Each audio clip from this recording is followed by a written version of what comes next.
goals. And just yesterday in Rajasthan, we saw sort of, you can tell me which part of the state we were talking about, but you could see where they put a small 1 megawatt or 2 megawatt solar plant on someone's farm. You could actually track where there was coal power coming to a community and where there was renewable power coming to a community, and you could visually see the transition happening.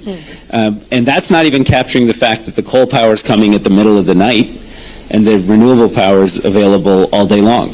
So you need these types of tools to be successful. I think India could be, for the Brazil COP and for other global leadership purposes, could be the role model for building this kind of a system. My back of the envelope estimate is $200 to $300 million. You could probably build this thing for the whole country.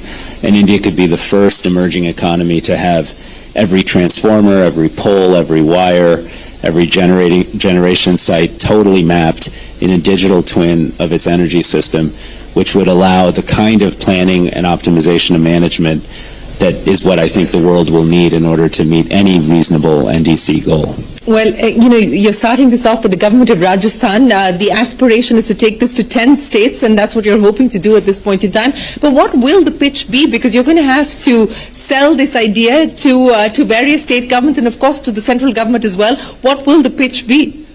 For building this kind of a digital system? Well, we just did some meetings today. It doesn't take much of a pitch. I mean, anyone who's had to manage an energy system sees right away.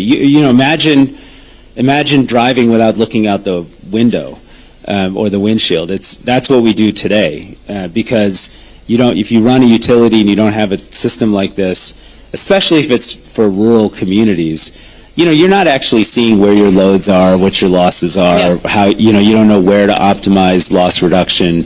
You don't know which poles to go upgrade. You don't know where you should put the next transformer. You're not making those decisions in an optimized, data-driven, super efficient way. And this would allow you to do that. The hard part, of course, is all these things are when you have to build baseline infrastructure that's effectively a public good. Getting the money for it's hard, right? So the Rockefeller Foundation, GAP, is committed to funding the first model of this in Rajasthan. But over time, whether it's philanthropy or the public sector, someone should come along and produce a few $100 million and do this for India. So is that